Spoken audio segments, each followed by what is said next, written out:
Muy buenas noches, bienvenidos al programa 566 de Misterios en Viernes. Una semana más, en directo desde Radio Color, desde The Next y desde el TDT Urban Revolución. Seila, buenas noches. Muy buenas noches, Miguel Ángel, y feliz año. Y feliz año a ti y a todos los oyentes y a toda la gente que nos escuche y que nos escuche también, evidentemente. Y esta semana queríamos hablar de esas criaturas que están relacionadas con la Navidad y dijo Seila, pues yo creo que las criaturas que más relacionadas con la Navidad existen son los 7 pecados capitales. Y claro, si nos ponemos a mirar, digo, pues tienes razón, gula, ¿no? Esas cenas de Nochebuena, Nochevieja, la envidia, esos regalos que nos trae Papá Noel y los Reyes Magos, y ¿por qué se lo han traído a ese y no me lo han traído a mí? Ahí es la soberbia, ¿no? De mostrar en redes todo lo que nos han traído los Reyes Magos o Santa Claus. Pues al final, esos 7 pecados capitales que están ahí, ¿no? Inventados por el hombre, evidentemente, pero están ahí y tienen mucho que ver con la Navidad, aunque seamos más de mostrar pues ese lado benévolo y bueno de la Navidad, pues en este caso vamos a ir un poco al lado oscuro de la Navidad y esos 7 pecados capitales que existen desde que el hombre es hombre. Seila, cuéntanos qué son los pecados capitales, porque eso tiene una historia un poco, digamos, larga. Yo creo que deberíamos empezar hablando un poco del pecado en sí, porque ya desde la antigüedad pues veía los puntos extremos como malos y los puntos medios como las virtudes, y el mundo antiguo pues nos proporciona esos modelos de comportamiento humano variados y muy útiles, y con frecuencia unos modelos pues que se han propuesto como ideales de actuación y que nos permiten descubrir pues otros comportamientos indeseables o poco adecuados, al parecer que es algo inevitable y que son bases de la condición humana. Cuando dices que es muy propio de la Navidad, yo creo que estaríamos más acertados diciendo no, que son propios de toda la vida, porque ¿quién puede decir que no ha cometido alguno de esos pecados capitales, no, en algunas ocasiones y algunas veces conscientemente? Pues los vicios y los pecados eran numerosos y podrían superar sin dificultad los 7 pecados capitales que definió pues desde muy pronto la moral cristiana, donde entraría también la crueldad y la cobardía. Quinto Horacio Flaco, que es uno de los poetas romanos más importantes, ya nos mostraba el camino acuñando el término aurea mediocritas, que significaría cómo comportarse acorde a un punto medio entre dos extremos, siendo este, pues claro, el estado ideal alejado de los excesos. Y es que no es algo nuevo, y como ocurre en la mayoría de los pensamientos de la época romana, pues bebieron de los griegos, y en este caso de uno de sus filósofos más importantes, que era Aristóteles, y de un pensamiento que recoge pues en una de sus obras más importantes, que es la Ética a Nicómaco, en la que nos habla pues sobre los extremos en cada una de las decisiones importantes de la vida, catalogando estos como vicios y siendo las virtudes el punto medio entre ambos, enumerando pues el coraje, la templanza, la generosidad, la grandeza, la ira mesurada, la amistad, el ingenio o incluso el encanto. Y mientras los pecados capitales, una clasificación cristiana posterior, pues la mitología griega se centraba en la ibris, que sería como la desmesura, y también en némesis, que sería ese castigo divino, castigando cualquier exceso que rompiera el equilibrio cósmico. Pero claro, esta noche vamos a hablar de los pecados capitales cristianos y vamos a conocer un poquito más de su origen. Y hay que irnos a los orígenes de Alejandría, donde un erudito asceta y teólogo cristiano llamado Evagrius Ponticus escribió más de 2000 tratados a lo largo de su vida sobre muchas ramas de la teología. De sus enseñanzas se nutrieron sus sucesores, gracias a los conocidos como padres del desierto, que era una extensa gama de monjes, ermitaños y anacoretas que se dedicaron a partir del siglo III a expandir la teología cristiana por todo el norte de África a través de las enseñanzas de Orígenes. Y este erudito fue uno de los padres del desierto, apareciendo unos siglos después del nacimiento de estos, escribiendo el lenguaje koiné, que era un lenguaje derivado del griego, donde elaboró una teoría basada en uno de los miles de tratados de Orígenes, la cual tituló Sobre los 8 vicios malvados. Fijaros, 8, recogiendo en la misma pues pensamientos o actos impropios contra los que sus compañeros monjes debían alejarse para ser personas logion, que sería un término que se podría traducir como sabios y edificantes. Entre estos 8 vicios malvados estaban alguna que ya se encontraban de alguna manera citadas en la Biblia, en la carta de Santiago capítulo 1 versículos entre el 13 y el 15. Al final lo que hace es como dividirlo, Miguel, en 2 categorías. La primera, en deseo de posesión, donde se encontraría gastrimagia, que sería pues la gula, la ebriedad en el vientre; porneia, amor a lo carnal; filaguria, que sería amor hacia el dinero. Y la segunda categoría serían vicios irascibles, que no son deseos sino carencias, privaciones o incluso frustraciones. Orge, que sería la cólera, la crueldad, la violencia. Lupe, que sería la tristeza, el abatimiento del alma. Y en los textos dedicados a la mística, Empilocalia también es traducida como envidia, tristeza por la buena fortuna de otro. Acedia, que yo creo que nos vas a hablar también de ella dentro de un poquito, sería la falta de interés, el descuido, la desesperanza. Luego entraríamos en Quenodoxia, que sería la vanagloria, la jactancia, y terminaríamos Pureperania, que sería la soberbia o el orgullo. Pero claro, estamos hablando todo el rato de 8 pecados capitales, donde entraría, como decíamos, la tristeza. Pero Miguel, ¿sabes por qué pasaron a ser de 8 a 7? Ni idea. Pues hay que hablar de un personaje llamado Juan Casiano, un sacerdote rumano. Fue el que redujo los pecados capitales a 7 tal y como los conocemos hoy en día, siendo el Papa Gregorio quien los hace oficiales y Dante, la Divina Comedia, quien los termina dando a conocer con su obra. Pero vamos a seguir con el Papa San Gregorio, que en su obra Moralia Sive Exposito in Job elimina la vanidad y la cobardía de la lista original de Bagrio y fusiona y sobre todo redefine algunas de las pasiones para reflejar mejor las preocupaciones morales y espirituales pues de su tiempo. Su versión de los pecados capitales fue mucho más accesible y aplicable a la vida diaria de los cristianos, lo que facilita pues su aceptación y también su difusión. Y hay que decir que no solo simplificó las pasiones humanas, sino que también les otorgó un nuevo significado teológico, y esta lista fue rápidamente adoptada por la Iglesia y se convirtió en una herramienta pedagógica pues para enseñar a todos los fieles sobre los peligros del pecado y la importancia también de la virtud. La influencia de San Gregorio en esa consolidación de los 7 pecados capitales fue fundamental para su posterior popularización. Su versión se convirtió en un elemento central de la enseñanza moral cristiana, y la lista definitiva de San Gregorio reflejaba pues las preocupaciones del tiempo, sino que también anticipaba esos vicios como desafíos perpetuos para la humanidad. ¿Pero por qué se elimina uno? Pues fue debido, fíjate Miguel, a la importancia que tiene las religiones el número 7, y es que ya desde el antiguo Egipto ese dígito es un símbolo de la perfección. Por eso Dios les envió 7 plagas, es el día de la creación en el que descansó, el número de sacramentos que existen, los candelabros judíos tienen 7 brazos o son 7 los atributos fundamentales de Alá. Así que Casiano en este caso intentó relacionar los vicios malvados con ese número, y para ello pues debería de suprimir uno de ellos, pensando que la tristeza, esa melancolía, no permite apreciar las obras de Dios, lo que hace más prescindible, siendo absorbido por el de la pereza, que también entraría en la envidia. En la época de la Ilustración los conceptos de virtud y vicio quedaron en desuso, al igual que muchos dilemas morales del pasado, volviendo a tener un auge estos 7 pecados capitales durante los siglos XIX y XX. Así que de este modo los 7 pecados capitales, conocidos como vicios capitales, también se resumirían pues en una agrupación o unas categorías de las faltas humanas que, además de ser contrarias a las enseñanzas cristianas, se cometen de un modo reiterado, repetitivo o habitual, oscureciendo la conciencia y distorsionando la valoración concreta de los actos humanos. Así que fijaros, ¿no?, por qué detalles pasaron de ser 8 a ser 7, ¿no?, por ese número perfecto. Bueno, pues ahora vamos a repasar los 7 pecados capitales. Os contaremos pues qué demonio está asociado a ellos, algo muy intrínseco que va casi con la definición, y luego vamos a contar pues cosas de la cultura popular, incluso algunos crímenes relacionados con los pecados capitales, y no vamos a hablar de la película Seven, aunque luego al final mejor la nombraremos como el grupo de cosas relacionadas con los pecados capitales en la cultura popular, pero vamos a repasar, como digo, los 7 pecados capitales. Y la empezamos con la soberbia. Vamos a empezar con la soberbia. Además, hay que decir que cada pecado capital siempre está asociado a un demonio. Es muy importante esa tentación que nos hace el maligno para que cometamos estos pecados, y en este caso la soberbia estaría representada por Lucifer, que también sería como el orgullo, el ángel caído, no por excelencia. Pues soberbia es utilizada muchas veces como sinónimo de orgullo, es un sentimiento de superioridad de uno mismo con respecto a los demás, mientras que el orgullo es más disimulable, incluso aparece en causas nobles o virtudes.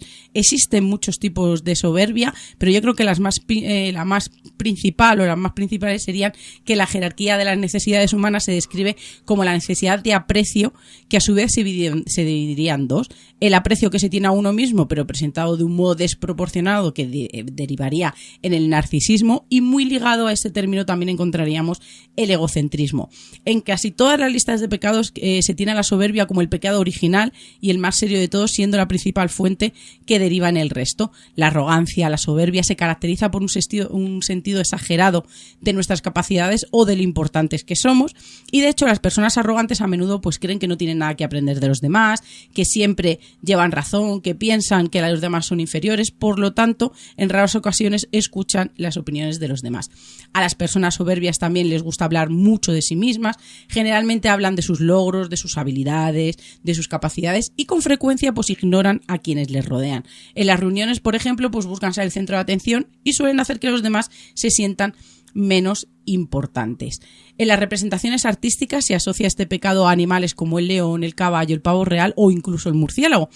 Además, también es representado muchas veces por el espejo, el color violeta, y de ella pues también derivan la vanidad o los delirios de grandeza, el juicio, la omnipotencia, la voluntad de sometimiento, el ibris, que es el orgullo desmedido, o la arrogancia, que desafían a los dioses y que siempre es castigado, siendo la base de muchos relatos de los que conocemos. Además, las historias de soberbia las conocemos en literatura, la mitología, la vida real, y a menudo pues están centradas en personajes que se creen superiores o que ignoran consejos. Uno de los clásicos, Ícaro, Miguel, ¿no? Ese joven que voló demasiado cerca del sol con alas de cera, cayendo al mar por ignorar los límites y la advertencia de su padre Dédalo. Lucifer, como decíamos, ¿no? El ángel más hermoso que se rebeló contra Dios por su orgullo, cayendo del cielo para convertirse en diablo. Ulises, le presentan, Miguel, en muchos de los textos como una de las personas más soberbias, porque fíjate, ¿no? Cuando tiene esa lucha con Polifemo, ¿no? Cuando se aleja, dicen que abre la boca, que es por donde sale esa soberbia, ¿no? Y es capaz de poner en peligro a toda su tripulación. Y yo creo que uno de los casos que reflejaría muy bien, ¿no? El caso de la soberbia, pues ese es la historia de Nabucodonosor. El rey de Babilonia tuvo un sueño que le turbó y solo el profeta Daniel proporcionarle una interpretación. Explicó el sueño: había visto un árbol grande y glorioso. Mientras observaba el árbol, vio que alguien bajaba del cielo y daba la orden de que el árbol fuera talado, pero la cepa debía de permanecer.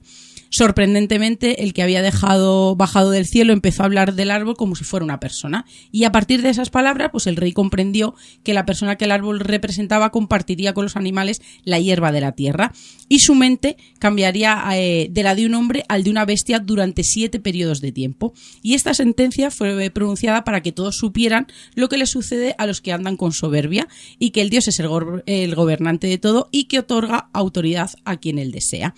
Cuando Daniel explica el significado del sueño, se alarma el rey al darse cuenta de que se trata de él mismo. El rey caminaba ciertamente con orgullo y Dios estaba planeando pues humillarlo. El árbol talado en el sueño era este rey, que perdería su gloria y se volvería como una bestia durante 7 veces para que aprendiera que Dios era la verdadera autoridad. Se humillaría ante Dios y le serviría pues para ser devuelto a su reino. A medida que continuaba la narración de Daniel, el rey describe que todas estas cosas sucedieron tal como predijo el sueño. Un año después se llenó de orgullo al elogiarse a sí mismo por la grandeza de su reino, el que él había construido, y mientras seguía hablando perdió la razón y se volvió como una bestia. Transcurrido el tiempo que se había profetizado, recobró la razón y se humilló ante Dios, exclamando que Dios era soberano y según lo que él quiera, no, pues se hace su voluntad. El reino de este modo fue restaurado, y esta vez, en lugar de considerarlo como un orgullo personal, alabó y exaltó y honró a Dios, lo que vendría a decir que había aprendido lo que le sucede a los que andan con soberbia. Es el claro ejemplo bíblico de este pecado capital del que hemos pecado absolutamente todos en alguna ocasión. Otro de estos pecados es la ira, ¿no? Que es ese sentimiento de indignación, de venganza o de furia. Pueden ser tan fuertes las emociones desatadas que uno puede llegar a ir en contra del amor de Dios o incluso del amor del prójimo. Y la cantidad de ira pues ya determinará si el pecado es venial, es mortal o incluso si es simplemente, pues digamos, un enojo intenso. El diccionario de la RAE también nos ilustra sobre el significado de este pecado capital.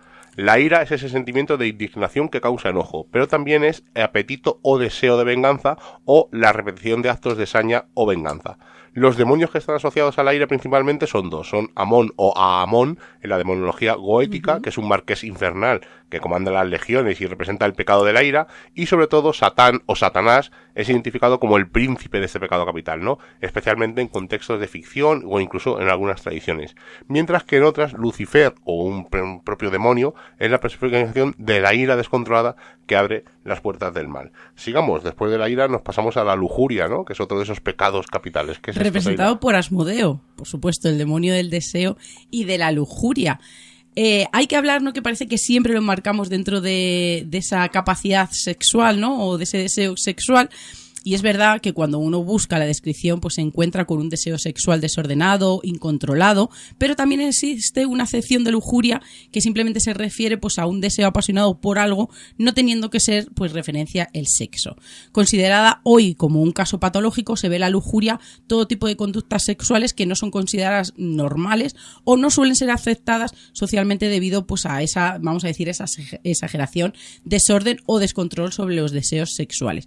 Durante la segunda mitad del siglo XX, con la llegada al mundo de la revolución sexual, pues numerosos países del mundo occidental se vieron obligados a repasar las conductas consideradas normales, llegando a la máxima en el que el sexo está todo permitido si las personas que participan en él consienten de antemano los términos que se van a efectuar. Partiendo de esta ley no escrita, el término lujuria puede prácticamente decir desaparecer, puesto que no existe ningún desorden sexual si los participantes pues están de acuerdo en ello. En la mitología pagana existen unos seres que representarían la lujuria. Por un lado estaban Vigé los íncubos, unos demonios con atributos masculinos que se posaban encima de las mujeres mientras éstas dormían, aprovechándose sexualmente sin límites con la idea de poder ser padres. Y por otra pues estaban los súcubos, esos demonios con atributos femeninos de gran belleza que experimentaban sexo con hombres generalmente sacerdotes o jóvenes hasta dejarlos exhaustos, introduciéndoles previamente en sus sueños. Por eso decíamos, ¿no?, que los demonios y el maligno siempre están relacionados con estos pecados capitales. Yo siempre he dicho que menos mal que los geeks son un poco ignorantes y simplemente se quedan en posesiones, porque el día que descubran los incubos y los súcubos, pues vamos a ver algún vídeo más que curioso. Yo no quiero ni imaginármelo. Vamos a seguir. En la Biblia no dejan claro cuáles son las normas de la lujuria, aunque nos advierte de ello en el sexto mandamiento. Sin embargo, en otros textos sagrados, como en la Torá, sí que tienen ciertas conductas sexuales pecaminosas como el incesto, la zoofilia o incluso la homosexualidad. De la lujuria nos dicen que deriva la incapacidad de acoger, y yo creo que tiene bastante sentido, al otro, un vacío interior, a no ser saciado nunca. Y en este caso he querido rescatar a una deidad de origen guatesco, voy a ver si soy capaz de decirlo, que se llama Tlaxoteotl, que en la mitología méxica es la diosa de la lujuria y de los amores ilícitos, la señora del sexo, de la carnalidad y de las transgresiones morales, y para algunos académicos también era la diosa del juego de la pelota. Incluso se la atribuye la invención del tejido y del bordado para que veamos, ¿no?, que no todo es malo. Vamos a decir que durante la evangelización de los españoles en el Nuevo Mundo se la consideraba como una deidad que eliminaba del mundo el pecado entre los mexicas, y es la diosa más relacionada con la sexualidad y también con los estados de la luna. En los códices se la representaba la postura azteca habitual para dar a luz, o incluso a veces defecando, debido a que los pecados de la lujuria se simbolizaban con excrementos. Así como en otros códices pues aparece sosteniendo la raíz del diablo, una planta usada para hacer fuertes los efectos de esa bebida que hacen ellos, que está relacionado con la inmoralidad, que se llama pulque, creo, y que disminuye los dolores del parto. Era conocida como la comedora de suciedad, debido a que se creía que visitaba a la gente que estaba a punto de morir. Esta diosa mostraba las contradicciones de algunos valores morales sobre la feminidad de la sociedad, y traía el sufrimiento con enfermedades venéreas y lo curaba con la medicina. Inspiraba las desviaciones sexuales, pero a la vez tenía la capacidad también de absolverlas, y con todo esto siendo la diosa madre de la fertilidad, del parto, patrona de los médicos y a la vez diosa cruel que traía la locura. Por eso quería rescatar una deidad que representara la lujuria, porque es muy difícil buscar una deidad que represente solamente la lujuria, porque al final todos terminan siendo como benévolos en muchas de otras religiones. Pero claro, hemos dicho que la lujuria parece, ¿no?, que también estaba muy relacionada, ¿no?, y que querían evitarla pues todo el mundo religioso. Pero claro, ¿qué pasaba, Miguel, en la Edad Media con estos religiosos? Sobre todo, ¿qué pasaba con esa lujuria y esa relación con el demonio? Sorpréndeme. pues es que el mayor daño que había era mantener relaciones sexuales con el demonio, evidentemente. Y en el siglo XII hay un relato de un clérigo, de un joven monje que había perdido su virginidad a mano de uno de estos seres, a mano de uno de estos demonios. Nos contaban que cada vez que intentaba rezar, un espíritu maligno se le acercaba, ponía sus manos sobre sus órganos genitales y no dejaba de frotar su cuerpo con el suyo hasta que se agitaba tanto que se contaminaba, ¿no? Con ese clímax, vamos a decirlo de una manera un poco, vamos a decir, correcta. Pero claro, es que es un tema muy interesante y que se ha estudiado muy a fondo cómo eran capaces estos religiosos, ¿no?, de apartar de su vida con el celibato, ¿no?, esta lujuria y sobre todo, ¿no?, pues estas, vamos a decir, provocaciones. Pues les decían que no debían de comer carne roja, Miguel, porque había teorías médicas, incluso literatura religiosa que decía que no se debía de comer esta carne, que comieran pescado porque la carne roja se consideraba un acelerador del cuerpo que lo calentaba y que por lo tanto hacía que una persona tuviera mucha más energía sexual, mientras que si comían pescado pues era frío, tenía el efecto totalmente contrario, helaba el cuerpo y también los humores. También tenían otras prácticas como tomar baños de agua fría con corrientes heladas durante el invierno para que surtiera el mismo efecto, bajar la temperatura corporal y así de este modo controlar la lujuria. Así que fijaros, ¿no?, qué importante era este término y sobre todo este sentimiento, vamos a decir, en aquella época, que incluso se tomaban medidas para que no sucedieran, pero como volvemos a decir, no siempre estaban tentados por el demonio. Bueno, pasamos a otro de los pecados capitales. Yo creo que ese es el pecado, para mí, el más importante o el peor de todos. Además, es que yo pienso que ese lleva a todos los demás. Es la envidia, que es esa tristeza, pesar o rencor del bien ajeno, ¿no? Además, que se te lleven los demonios por la buena suerte de alguien, deseando que dicha fortuna fuera tuya, es un vicio que tortura al pecador desdichado y que genera odio al prójimo. Uh-huh. Según algunas personas, según los historiadores, dicen que es el pecado del resquemor, del resentimiento, de un odio negro garrapateando en el estómago, y son distintos estados de ánimos, todos ellos que, si nos paramos a pensar un poco, también comparten los pecados anteriores, como puede ser la soberbia, la avaricia o incluso la ira. El demonio principal asociado con la envidia, especialmente en la tradición cristiana y medieval, es el Leviatán, un monstruo marino que representa el pecado capital de mirar con hostilidad el bien ajeno y desearlo para sí mismo, buscando destruir el amor y la conexión humana. Esta figura a menudo se representa como un espectro femenino o como una serie de serpientes, y su objetivo es sembrar el resentimiento y la tristeza por la felicidad de otros, a veces manifestándose en la cultura popular como demonios que buscan emular o poseer a los mortales.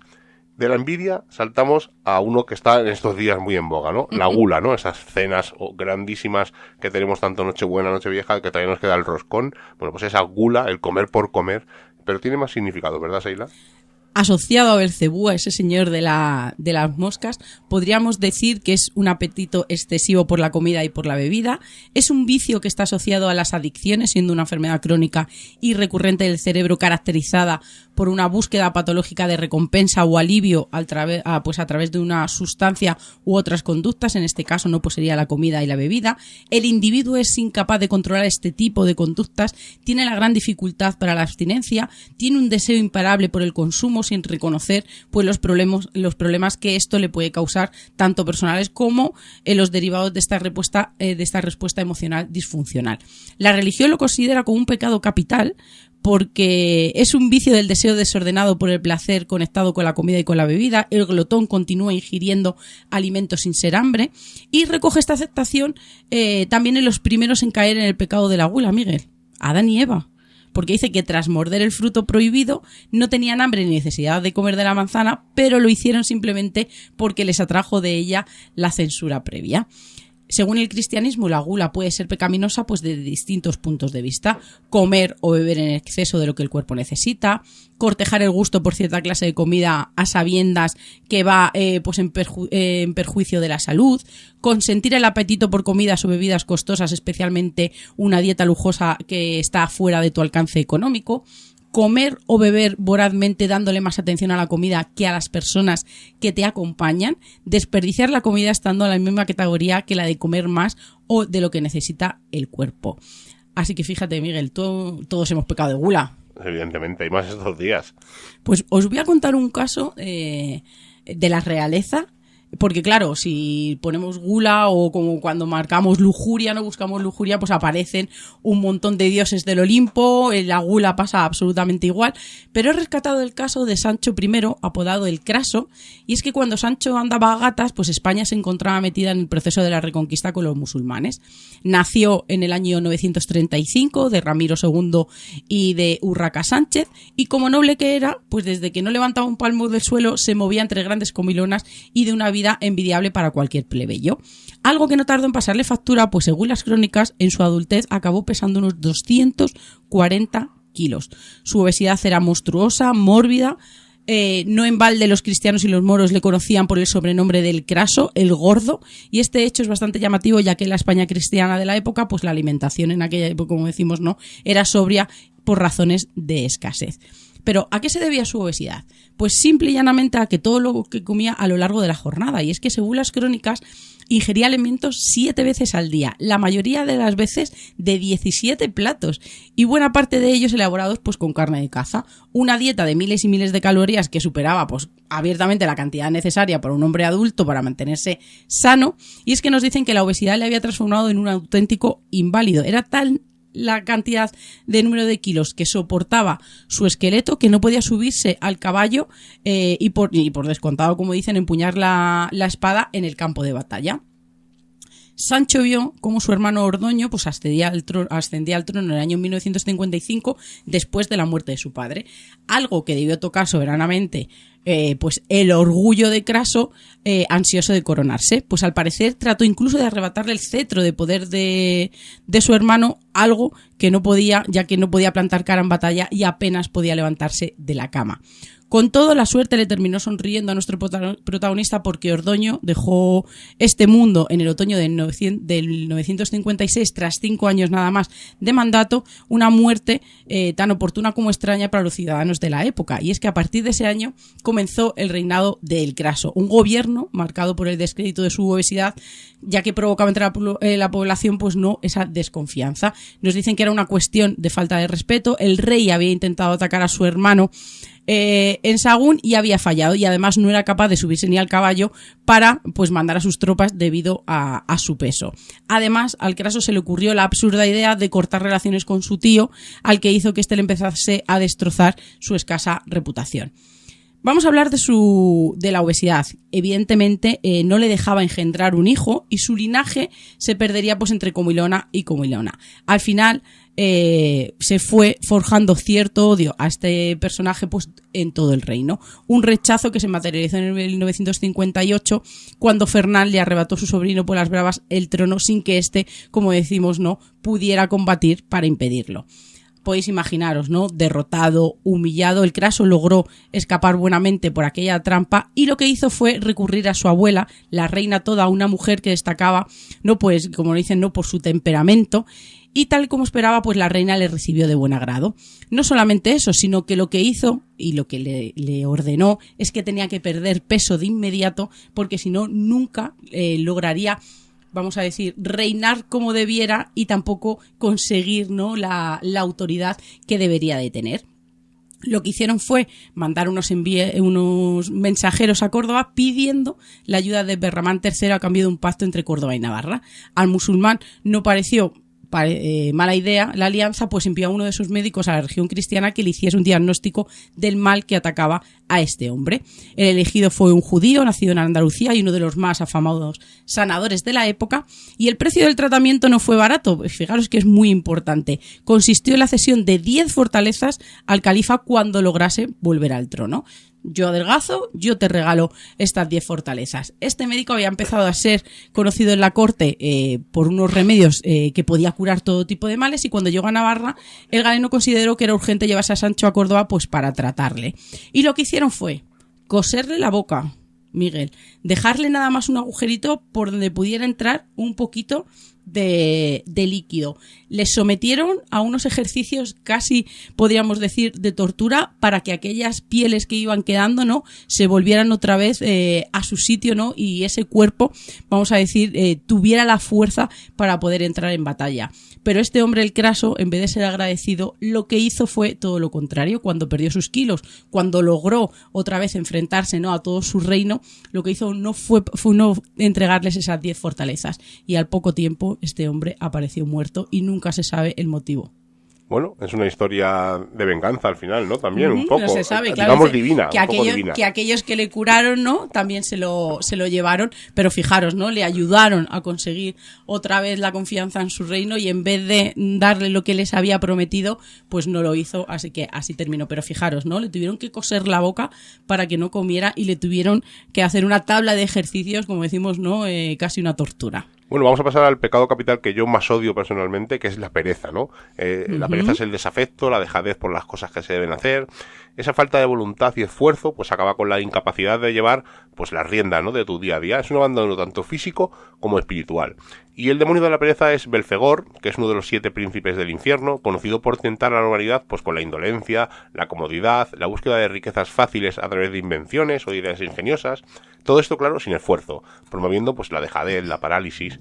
Se le describe como un tentador que ofrece soluciones rápidas pero vacías. Y a veces se le representa, pues digamos, de forma grotesca o incluso con la forma de un ángel caído, ¿no? A mí es una de las cosas que más me molestan en esta vida, ¿no? La gente perezosa. Una cosa es que tengas un día para descansar, tranquilo, ¿no? Y gente que no haga cosas porque es perezosa. No, es que me cuesta, no, es que prefiero, es que no tengo éxito. No, claro, si no sabes a buscarlo, si no te mueves, si no haces cosas.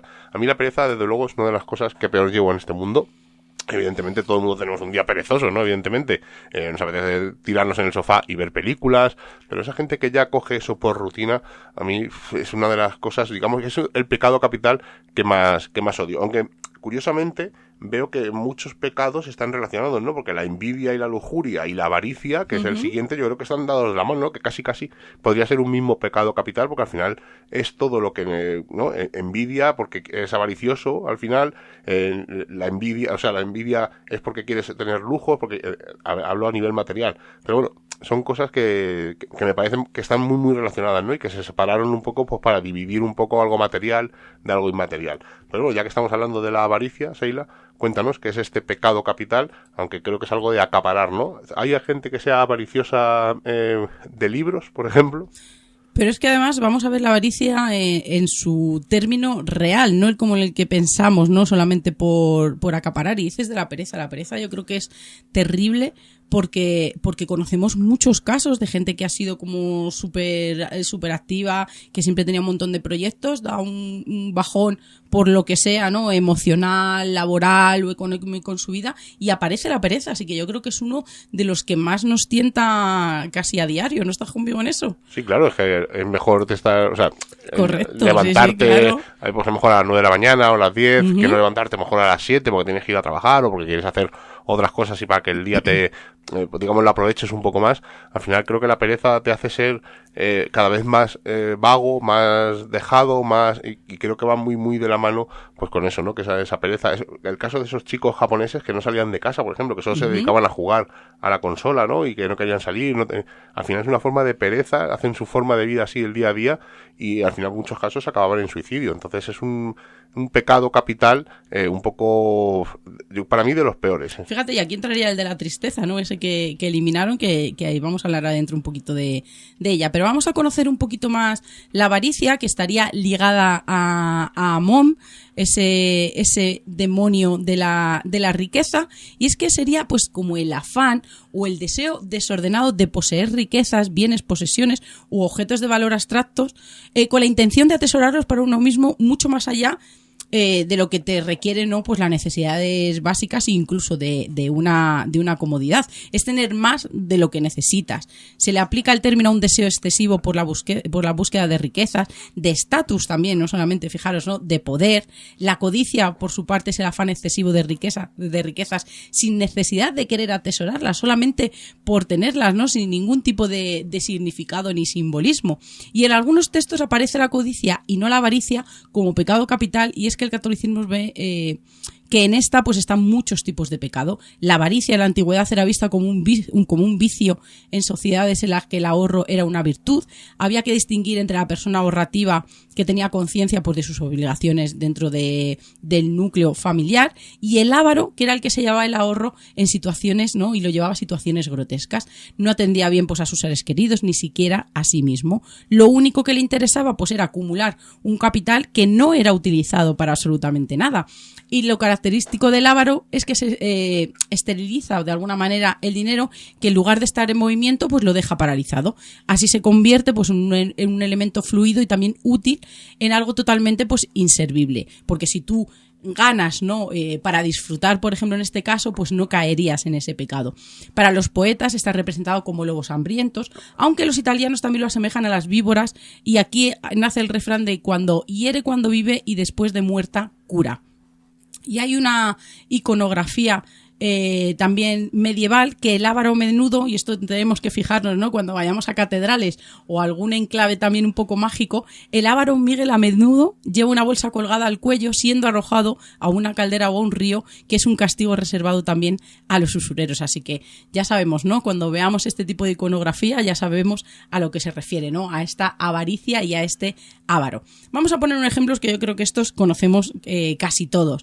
En la mitología griega, Tántalo, uno de los hijos de Zeus, era el representante de la avaricia, una figura con una larga trayectoria a la hora de mentir a los dioses. Cuando terminó con Pandáreo, le robó a Zeus el mastín de oro, un objeto que le había protegido desde su nacimiento, y el ladrón se lo pasó a Tántalo, y después, por miedo a la represalia de los dioses, se lo pidió de vuelta, jurando nuestro protagonista por su padre que nunca había oído hablar de él. Fijaros, ¿no? Que le había acompañado desde la infancia. Zeus, al ver tal ofensa, recuperó el mastín y con un rayo cercenó la cabeza de su hijo, torturándolo toda la eternidad por esa avaricia. Yo creo que un caso claro, Miguel, el rey Midas fue célebre por tener la cualidad de convertir en oro todo lo que tocaba, y su ambición le llevó a hacer de oro hasta el agua y su propia comida, que se convirtieran no en dicho metal, lo que le condujo pues a la desgracia. Judas Iscariotes fue uno de los discípulos a quien se cuenta que entre los 12 apóstoles se encontraba, ¿no? Cuando vendió a Jesús, solamente no por la avaricia de aquellas pocas monedas. Pero hay una historia que se llama El avaro y el envidioso, yo no la había escuchado nunca, y es que nos cuenta que había una vez en un rancho seco del norte dos hombres que no se llevaban absolutamente nada bien. Uno era muy tacaño, que dicen que guardaba hasta el saludo, y el otro era el envidioso. No pedía, no trabajaba mucho, pero cómo le dolía ver al otro con más, que eso era lo que decíamos, ¿no? De la envidia. No era que quisiera tener, sino que quería que el otro no tuviese. No se hablaban, pero se espiaban. Si uno cruzaba por la vereda, pues el otro se iba por el arroyo. O sea, imaginaros, ¿no?, cómo era su comportamiento. Y un día, pues corrió la voz que al otro lado del monte había un rancho dando tierras, comida, ¿no?, y todo tipo de riquezas. Pero había que caminar 4 días bajo un sol abrasador. Todos lo rechazaron, menos ellos dos. Cada uno preparó su camino sin decir nada, pero con el otro no, teniendo al otro bien controlado.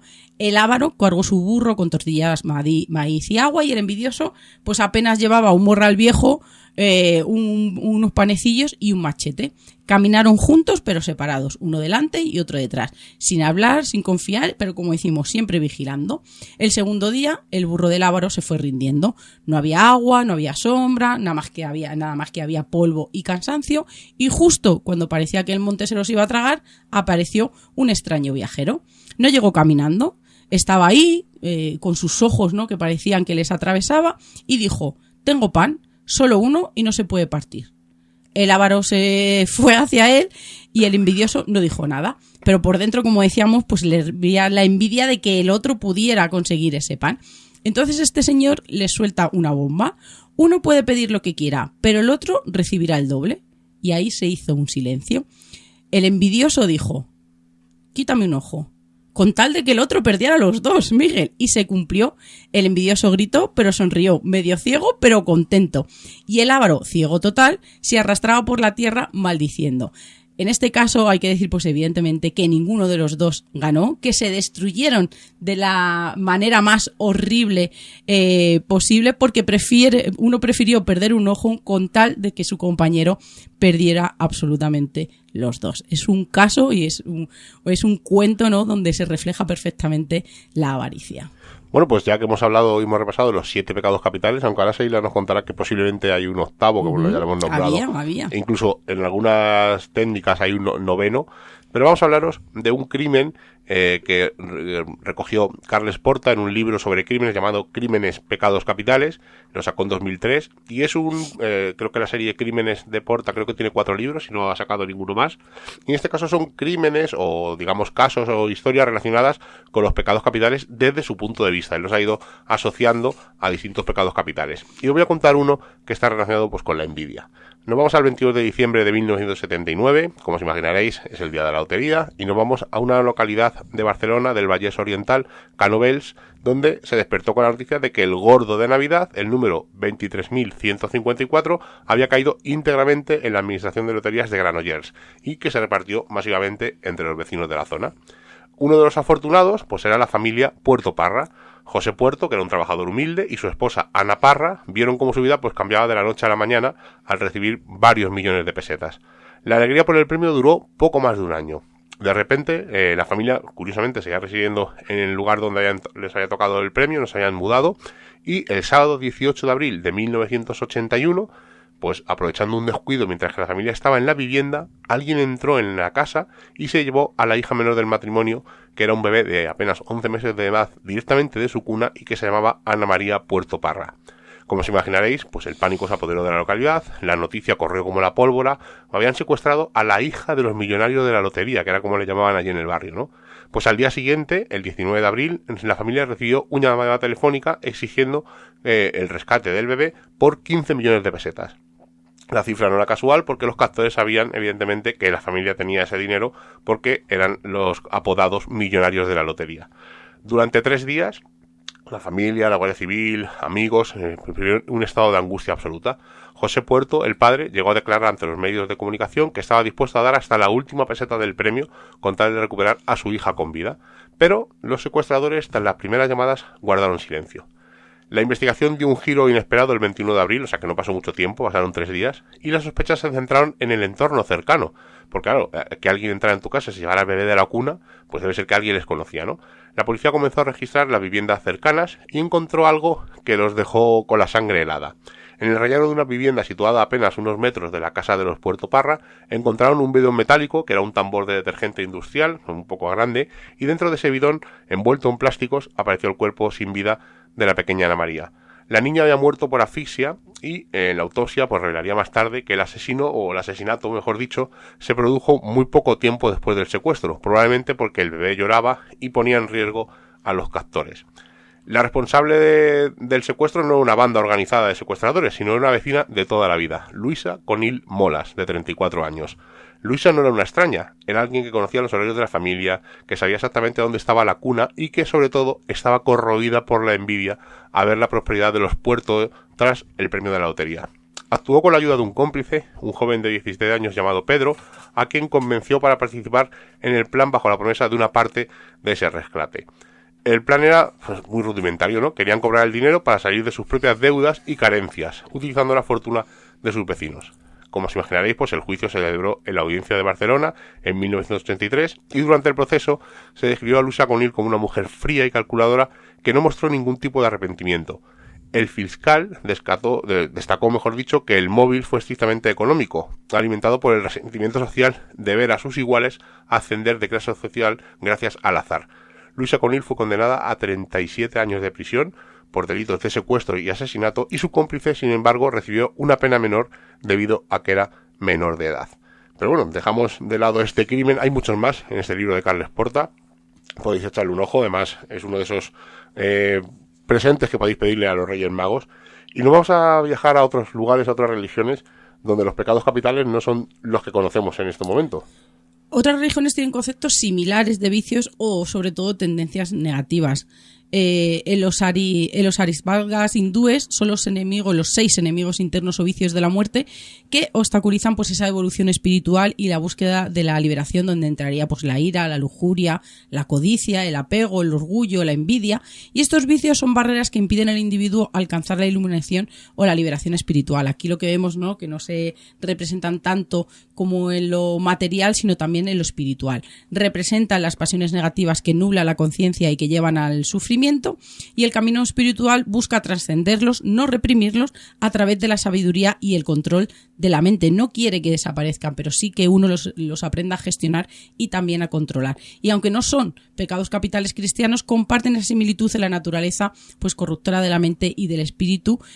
Sobre todo, ¿no? Es un debate como muy seguido en las comunidades hindúes. Pero vamos a hablar, Miguel, de los 5 ladrones sikhs. ¿Los conocías? No. Yo tampoco. Son los 5 vicios o males internos que, según el sikhismo, pues roban la paz y la espiritualidad al ser humano. La lujuria, la ira, la codicia, el apego emocional, también el egoísmo. Es muy parecido a los anteriores. Y estos ladrones son obstáculos que impiden conectar con Dios y vivir una vida justa, y combatirlos se hacen, ¿no? Se combaten pues meditando y sirviendo a los demás según las enseñanzas de los gurús que impiden la liberación. Y el budismo se enfoca en las 3 raíces del mal: en la avaricia, en el odio y en la ilusión, que causan sufrimiento, y no sería como un pecado como lo conocemos, y es que en el zoroastrismo y en otras tradiciones pues listan estas transgresiones morales específicas, que sería como mentir, robar o incluso contaminar. En el budismo pues el significado del pecado es bastante diferente al que comparten pues el cristianismo, el judaísmo, incluso el islam, y existen similitudes éticas y morales, pero mientras que en el cristianismo el pecado se distancia de Dios y por lo tanto pagará el precio en la eternidad, en el budismo quienes no siguen el camino y las buenas obras pues serán castigados de inmediato. Podríamos decir pues que existe una relación causa y efecto, y las acciones de quienes hacen daño conducen a una baja calidad de vida, a una existencia que no es armónica, que es triste y que rápidamente corren el riesgo de encontrarse solos. Es el hombre en este momento, con sus acciones, quien dirige su karma, y un destino que abarca cuerpo y alma y que marca la diferencia. Y entre estas acciones, en sentido negativo, encontramos los 3 venenos del budismo, que son comportamientos esenciales que surgen de los deseos, de las pasiones, de esos instintos humanos que llevan a los hombres y mujeres, según el budismo, a desperdiciar sus vidas, que sería la ira, la codicia y la ignorancia. Me gusta porque no solamente se atienen, ¿no?, a lo material, sino a sensaciones, a sentimientos, porque muchos de ellos se podrían catalogar como sentimientos. Os voy a contar lugares que podéis visitar donde se pueden ver los pecados capitales. Y nos vamos a ir al estado alemán de Hexe, en la villa de Limburgo de Lahn, que ofrece la posibilidad de enfrentarnos cara a cara con estos pecados capitales, ¿no? Están reunidos en forma de escultura en uno de los inmuebles, ante los que se tiene además muchísima gente en ese lugar, además precisamente para localizar los rostros de los viciosos con los que están puestos los pecados capitales. De hecho, cuando se pregunta a cualquier lugareño o la oficina de turismo, suelen designarla como la casa de los 7 vicios. Se trata de una vivienda de madera levantada en el año 1567, donde se muestran los símbolos tallados pues, de todos los pecados capitales. Son caras de personas grotescas, como corresponde su condición de contrarios a la ley de Dios. Hay que observar las tallas desde el exterior buscando entre las ménsulas. Además es muy fácil de localizar, pues hay rótulos por toda la ciudad que conducen hasta ella. Curiosamente, el interior de la casa no se puede visitar. Pero claro, no tenemos por qué irnos a Alemania para buscar pecados capitales. Si nos quedamos en la capital, en Madrid, tenemos un edificio, la famosa Casa de las 7 Chimeneas, que está relacionada a esas 7 chimeneas con los 7 pecados capitales. Es uno de los pocos ejemplos de arquitectura civil del siglo XVI. Fue proyectada y construida entre 1574 y 1577 por el arquitecto Antonio Sillero para Pedro de Ledesma, que era secretario de Antonio Pérez. En el año 1586, Andrea del Urano realizó la primera ampliación del inmueble, resultando un caserón de planta rectangular de 2 alturas y un tejado a 4 aguas rematado por esas 7 chimeneas, ¿no? Además es el nombre por el que se le conoce, y se dice que las 7 chimeneas representan los 7 pecados capitales, o que la casa sirvió de reclusión a una hija ilegítima de Felipe II y que todavía habita allí su espíritu. Aunque es una historia muy conocida, os la voy a recordar. Esta casa supuestamente se construyó para servir de morada a una joven llamada Elena, que era hija de un montero de Felipe II. Elena estuvo casada con el capitán Zapata y tuvo que partir a la guerra de Flandes contra las tropas francesas, donde participó en la famosa batalla de San Quintín, donde murió en combate y Elena pues se quedó desolada hasta que murió de pena. Sin embargo, al poco de morir comenzaron a correr historias diferentes sobre el caso. Los sirvientes de la casa tenían la sospecha de que Elena había muerto asesinada. Las sospechas se fundamentaban en algo bastante concluyente según ellos, ¿no? Afirmaban haber visto marcas de cuchilladas en el cuerpo sin vida de Elena. Antes de su muerte, Elena había dado a luz a una niña, y esa niña podría haber sido el fruto de una relación extramatrimonial con nada más y nada menos que el rey de España, Felipe II. Los rumores afirmaban que Felipe y Elena habían sido amantes y se difundieron, pues como os imagináis, como la pólvora. La cosa se complicó aún más cuando unos días después de morir Elena, el padre apareció ahorcado en una de las vigas de la casa. Las autoridades ordenaron entonces investigar más a fondo la muerte de Elena, pero el cadáver había desaparecido. Nadie sabía dónde podía estar y se pensó que quizá fue ocultado en una de las paredes del edificio o enterrada en sus jardines. Pero el cuerpo de Elena nunca apareció. Años más tarde, cuando el revuelo por los crímenes había cesado, un hombre afirmó haber visto por la noche una figura deslizándose sobre el tejado entre las chimeneas de la casa. Se trataba de una mujer vestida de blanco que llevaba una antorcha en una mano o un candil, depende de la leyenda que escuches, y que con la otra señalaba hacia el alcázar, que era la morada del rey Felipe, y se decía que era el fantasma de Elena. Otras versiones de la leyenda pues cuentan que en realidad Elena era hija del rey Felipe II y que después de morir su esposo, ella murió de pena y su fantasma aparecía para esperar a su difunto esposo. Pero no tenemos que irnos muy lejos de la capital, nos tenemos que desplazar unos kilómetros, nos tenemos que ir hasta Valencia, ni más ni menos, donde ahí está la puerta de los 7 pecados capitales que está en el mercado. Si nos fijamos bien, podemos encontrar un montón de motivos, vemos lobos, tortugas, caracoles, máscaras demoníacas, hombres peludos, dragones, incluso una mesa, pues que representa las transiciones de cada día que se cerraban allí, ¿no? Pues en esta lonja de Valencia hay distintos animales y distintos símbolos que representan los pecados capitales. Por ejemplo, el caracol y la tortuga pues representan la pereza. Los lobos simbolizan la gula, porque se dicen que los lobos cazan aunque no tengan hambre, solo por instinto, y comen todo lo que cazan. La ira y la rabia vienen representados por hombres con palos y piedras. Los perros, curiosamente, simbolizan la envidia, porque dicen que siempre quieren lo que tienen los demás perros. La avaricia viene representada por un mercader avaricioso y el orgullo por el león. Lo del león tiene una explicación, ¿no? Porque el león se constituye como protector de la manada y solo pelea cuando es retado. El orgullo es el orgullo, ¿no? Pelea por ganar, no por alimentar a su prole. La lujuria viene simbolizada con una pareja desnuda y curiosamente lujuria, ira y avaricia son los únicos pecados capitales representados por hombres y el resto son representados por animales. O sea que es una cosa curiosa que podéis ir a visitar a esta lonja de Valencia. Sheila, hemos dicho que hay un 8º pecado capital, ¿no? Que es la tristeza. Cuéntanos un poco. Elena sería, ¿no?, un claro ejemplo de este pecado de la tristeza, ¿no? Vagando eternamente con su candil, ¿no? Buscando a su amado. Pues cuando los padres del desierto formularon la primera vez una lista de pecados mortales, incluyeron el pecado de la tristeza. Y así quedó pues hasta que el Papa Gregorio Magno lo reemplazó por la pereza, como queriendo decir que la tristeza pues en el fondo era un problema solamente de flojera. Pero claro, ¿cómo es posible que la tristeza sea un pecado si normalmente nosotros no lo asociamos pues con un sentimiento? Y es que los padres del desierto la denominaron acedia o también el demonio del mediodía. Lo identificaban pues con una tristeza que tiende a abrumarnos sin razón aparentes para ella.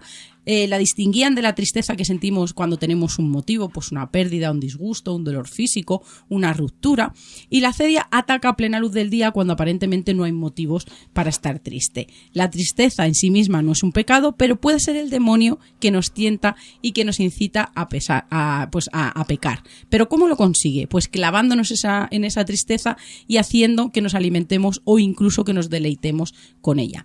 La tristeza es descrita como una sensación de decaimiento, de infelicidad, en respuesta a una aflicción, a un desánimo, a una desilusión, y se hace una descripción. Existe una descripción de un monje tentado por la tristeza en el que nos dicen que el monje afectado por la tristeza no conoce el placer espiritual, la tristeza es un abatimiento del alma y se forma de los pensamientos de la ira y la tentación del demonio. Es un deseo de venganza, es propio de la ira y el fracaso de la venganza genera la tristeza. Vamos a hablar de cómo en esta lista y en este caso de los monjes se nos hace la reflexión de cómo es el día a día de un monje que sufría de tristeza. Nos hablan de que un monje como seca la brina de la soledad, estaba un poco tranquilo, sin quererlo, es suspendido de aquí y allá cada cierto tiempo. El monje vagabundo no da fruto de la virtud, el monje hacedioso no tiene ni una sola ocupación.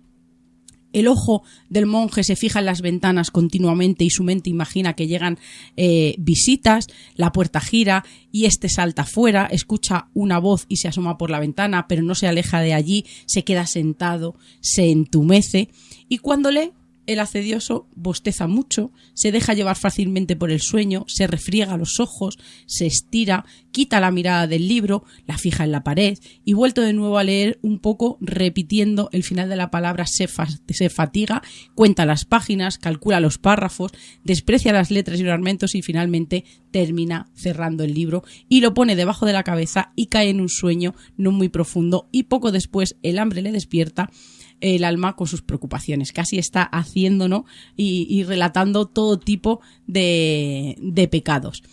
También nos dice que ese monje es flojo para la oración, jamás pronunciará las palabras de la oración, cuando está enfermo carga un peso excesivo hacia él y no hace nada por curarse, le falla la fuerza física, extraña el vigor del alma, así que hay que decir que todo esto era lo que estaba escrito de cómo era la tristeza cuando se consideraba un pecado y no un sentimiento.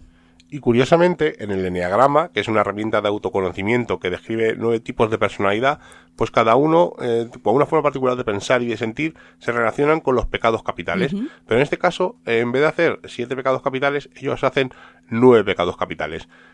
Solamente por listarlos, pues sería la ira, el orgullo, la vanidad, la envidia, la avaricia, la cobardía, la gula, la lujuria y la acedia, que es la que nos ha estado comentando. Esa tristeza. Si queréis indagar un poco más en esto del eneagrama, es una forma de autoconocimiento, tampoco es una cosa, pues digamos, hay que cogerlo un poco con pinzas, ¿no? Pero ya que hemos nombrado durante el programa, pues que los 7 pecados capitales están muy relacionados con la cultura popular o incluso con libros, con películas, con videojuegos, ¿no? Ese Dante's Inferno es un videojuego en el que recorres el infierno de Dante. Pues hay distintas representaciones, como por ejemplo la tabla de los pecados capitales, que es una obra de gran carga simbólica, donde se muestran los 7 pecados capitales distribuidos radialmente alrededor de un círculo que simboliza el ojo de Dios en la pupila, mientras Cristo se alza del sepulcro y muestra los excismas. Alrededor de la pupila se encuentra la frase cuidado, cuidado, Dios ve, y lo que Dios está viendo refleja justamente el círculo exterior de su ojo, ¿no? Lo que ve no es otra cosa que los 7 pecados capitales.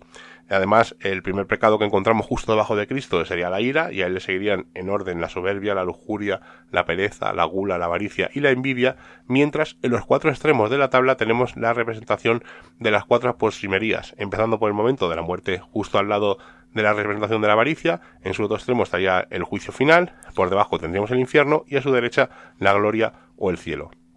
Esta obra, junto al Jardín de las Delicias, pues estuvo en los aposentos reales del rey Felipe II, y es que este rey, gracias a él, pues podemos presumir que en el Museo del Prado pues tenemos una de las mayores colecciones de la obra del Bosco, que es el autor de esta tabla de los pecados capitales. Y aunque nos pasemos unos minutos de la hora, no podíamos cerrar el programa sin hablar de la Divina Comedia. Ya hemos hablado de ella en algún programa, pero me voy a extender un pelín más, ¿no? Bueno, la Divina Comedia es una obra maestra de la literatura universal, está escrita por el poeta italiano Dante Alighieri, que es conocido como el poeta supremo. Está compuesto en el siglo XIV más o menos y la obra se divide en 3 partes, infierno, purgatorio y paraíso. Y cada una representa pues un viaje alegórico a través de los reinos de la vida después de la muerte. En particular, el infierno de Dante es una representación detallada y simbólica de los castigos que aguardan a los pecadores, estructurado en 9 círculos que reflejan la gravedad de los pecados cometidos. El viaje de Dante al inframundo comienza de manera dramática, cuando el poeta se encuentra perdido en una selva oscura, símbolo de la confusión y el pecado. Es aquí donde aparece Virgilio, el gran poeta romano, enviado por Beatriz, la amada idealizada de Dante, para guiarlo a través del infierno. Virgilio representa la razón y la sabiduría, actuando como mentor y protector de Dante a través de su viaje por el reino de los condenados. A medida que avanza por los círculos del infierno, la relación entre Dante y Virgilio se fortalece. Virgilio no solo actúa como guía, sino también como interlocutor, explicando a Dante pues el significado de los castigos y la lógica detrás de la estructura de este infierno. A través de sus diálogos, pues Virgilio ayuda a Dante a desarrollar una comprensión más profunda de los pecados y sus consecuencias en vida, permitiéndole pues reflexionar sobre la justicia divina, la moralidad, etc. El papel de Virgilio en la Divina Comedia es esencial, ya que representa la conexión entre la cultura clásica y la cristiana. Su presencia en el infierno, pues un lugar reservado a los paganos, pues subraya la importancia de la razón y el conocimiento en el camino hacia la redención. El infierno de Dante se estructura en 9 círculos, cada uno representado por un tipo específico de pecado y su correspondiente castigo. Esta organización refleja la concepción medieval de la justicia divina, donde los castigos se ajustan perfectamente a la naturaleza de los pecados cometidos. El símbolo de los círculos es una de las características más destacadas de la Divina Comedia, ya que cada nivel del infierno ofrece una lección moral y una reflexión sobre la condición humana. ¿Cuáles son estos círculos? Bueno, pues lo vamos a recordar muy rápidamente. El primer círculo es el limbo, que es el lugar para los no bautizados y paganos virtuosos, donde no existe el tormento físico, solo la falta de Dios. El segundo círculo sería la lujuria, donde están las personas que están allí están azotadas por tormentas eternas. El tercer círculo será la gula, donde hambrientos, muchas personas hambrientas, empapadas en fango helado, pues no pueden avanzar porque están vigilados por el monstruo Cerbero, curiosamente. El cuarto círculo sería la avaricia, pues luchan contra pesos enormes, además empujándolos en círculos opuestos, están todo el rato dando vueltas empujando esos pesos enormes. El quinto círculo juntan la ira y la pereza, y la ira es el fango del río Estigia, donde permanecen sumergidos en él pues debido a la pereza, ¿no? O sea, no pueden salir de él. El sexto círculo, la herejía, donde ardientes tumbas meten a los herejes para que sufran por la eternidad. El séptimo círculo sería la violencia, que está dividido en 3 anillos, el río de sangre hirviente, un bosque de suicidas y un desierto de fuego. El octavo círculo, que es el del fraude, hay 10 fosas para los diversos engaños, ¿no? Seductores, aduladores, adivinos, corruptos, hipócritas, ladrones, malos consejeros, sembradores de discordia, falsificadores, cada uno es enterrado en una de esas fosas. Y el noveno círculo, que es la traición, es un lago congelado donde los traidores están inmersos en hielo con Lucifer en el centro. Como hemos dicho, en el corazón del infierno, en el noveno círculo, se encuentra Lucifer o Satanás, o el rey del infierno, y representa pues la traición, ¿no? Habiendo traicionado a Dios al rebelarse contra él. Satanás es descrito como un gigantesco monstruo con 3 rostros y 6 alas de murciélago atrapado en el hielo hasta la cintura. Sus 6 alas baten constantemente generando los vientos que congelan el lago Cocito, perpetuando su propio castigo. En cada una de sus bocas devora eternamente a 3 de los mayores traidores según Dante: Judas Iscariote, que traicionó a Jesús; Bruto y Casio, quienes traicionaron y asesinaron a Julio César, considerado por Dante como un símbolo de unidad y el orden en el Imperio Romano, pues de una gloria antigua. Todo lo que contemos de la Divina, este es un resumen muy grande, todo lo que contemos es poco, ¿no? Yo creo que es un libro que hay que leer cuando ya uno es mayor. No vale leer, bueno, pues lo puedes leer de joven, pero quizá con el tiempo y con el aprendizaje pues vas viendo lo que nos quiere contar, ¿no? Es un libro que se puede adquirir en cualquier sitio y creo que es una obra maestra que tarde o temprano todos pasamos por ella para leerla. Desde luego hay 1000 maneras de descubrir esta forma, incluso como hemos dicho en videojuegos, no sé, Dante's Inferno, donde un personaje tiene que recorrer el infierno, en este caso luchando como si fuera un tipo God of War, un hack and slash. Y luego tenemos un montón de cómics, películas como Seven Comics, hay uno de los 7 pecados capitales, un manga bastante famoso, que he publicado aquí por Norma, si no recuerdo mal. O sea que podéis acercaros a los pecados capitales, no solamente pues como tal, de forma religiosa o de forma figurada, sino incluso pues como forma física, pues en películas, cómics, libros, etcétera. Con esto nos marchamos, Seila. La semana que viene volvemos. Sí. No sabemos exactamente de qué vamos a hablar. Tenemos ahí un par de cosillas pendientes, pero lo que seguro es que volveremos el viernes que viene puntuales a nuestra cita. Este sí que lo teníamos claro, porque a final de año, cuando uno hace balance, parece que solo lo hace y pone en esa balanza cosas que uno quiere, y a veces hay que poner algunos pecados que cometemos a diario y que no nos gusta tanto reconocerlos, y que por supuesto tenemos que trabajar en ellos. Y por último deciros que el día 9, viernes 9, estaremos en la Biblioteca Aguirre, aquí en Cuenca, presentando Más allá de Marvel a las 6:30 en la sala de préstamo, así que si estáis cerca y nos queréis acompañar, pues nosotros estaremos a partir de las 6:30 allí, agradecidos de que vengáis a vernos, ¿no? Porque es un libro un tanto distinto. Ya sabéis que juntamos cómics, cine, misterio. Es un libro el más gordo que hemos escrito, y nos encantaría pues que nos acompañéis en ese día, aunque haremos alguna presentación más en Madrid, que ya os avisaremos en un futuro. Y ir apuntando el día 23 de enero, porque la semana que viene os daremos una noticia relacionada con un evento que vamos a hacer aquí en Cuenca. Así que sin más, nos despedimos hasta la semana que viene. Seila, la semana que viene más. Hasta la semana que viene. como ya hemos pasado el umbral mágico de la medianoche y nos reclama el misterio, nos ocultamos nuevamente en nuestras guaridas a seguir con nuestra vida mundana. Y la próxima semana nos volveremos a encontrar con nuevos temas del misterio, los cuales no revelaremos en su totalidad, porque recordad, estáis escuchando en Radio Color, en Edenex y en Una Revolución, Misterios en Viernes. Hasta la semana que viene.